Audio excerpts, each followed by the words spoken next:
Students, here we are again to discuss gerunds and infinitives. In these discussions, gerunds and infinitives are about verbs. But the verbs that we discuss are not related to the predicate. Why? Because gerunds are nouns. The nouns like walking, talking, thinking, eating. So the forms of ing form from the verb, but the functions here as the nouns. The functions as the nouns. The forms is the ing. Because gerunds are nouns, so automatically nouns can be subjects, complements, or objects of a sentence. So I keep on repeating that the gerunds, the ing taken from the verb, and the functions as the subjects, the complement, or the object of a sentence. As the subjects, look at now the examples, like reading helps you learn English. Pay attention to the word reading.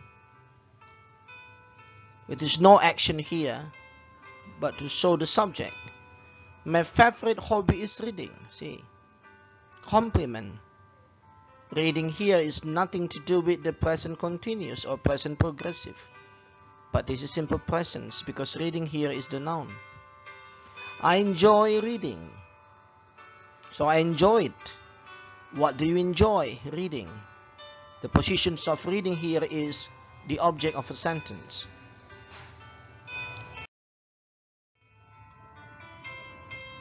Gerunds can be possibly changed into negatives by adding not.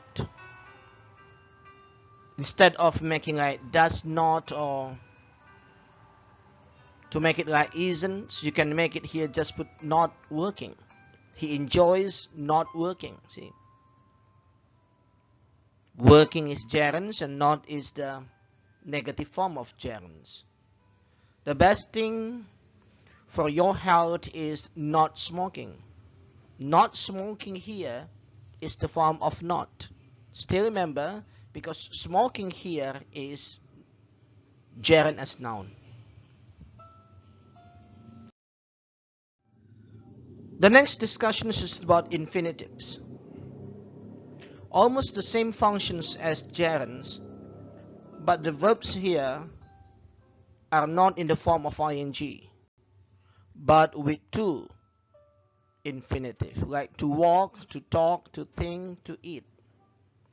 The form of to with the verb is not predicate, because the positions still infinitives or two infinitives here as the subject or as the complement or as the object of a sentence. To learn is important. You need to pay attention to learn here. There's no actions but to show the subject here. The most important thing is to learn. Is to learn. To learn here is the complement after is. He wants to learn as the object of the sentence. What does he want? What does he want to learn?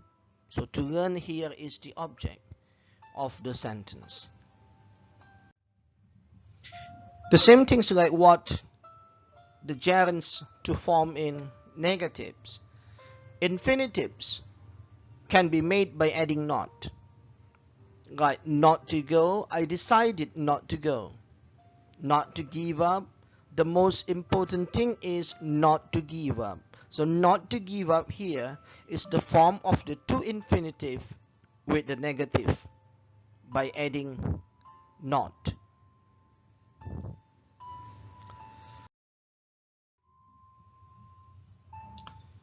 Okay, the next one, when we discuss gerunds and infinitives, not all words with gerunds, not all verbs with gerunds, not all words with infinitives, not all verbs with infinitives, because some verbs requires gerund or some verbs only with gerunds and some verbs only with infinitive or requires an infinitive.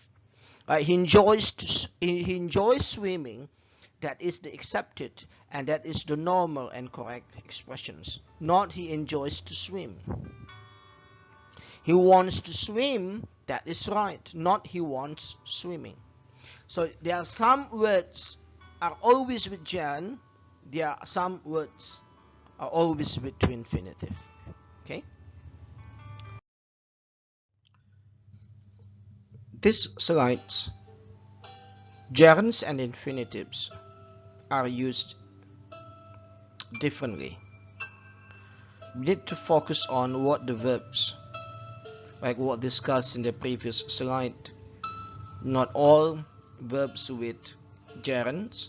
At the same thing, not all verbs with infinitive. Some words or some verbs are followed by gerund, like suggested going to a movie, keeps talking about her problems, object to doing it, deny speaking.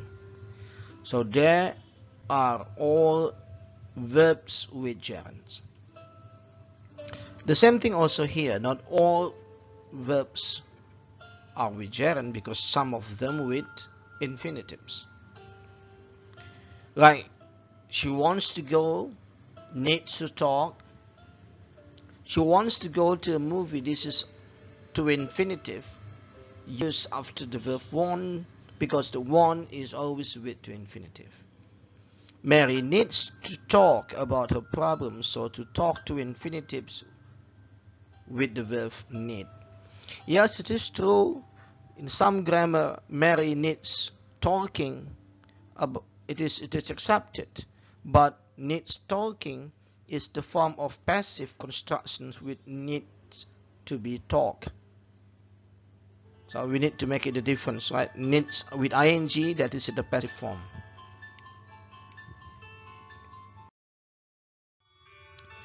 I think that's all, students, about the discussions of the gerunds and infinitives. And I know you should have some other questions in your mind. So you need to read the PDF file. You do the exercises given by your teachers. And if you still have questions, please go ahead. You can text to your English teacher or you can ask in the Google Classrooms. I hope it's more than what you can do. And keep on practice. See you. Bye bye.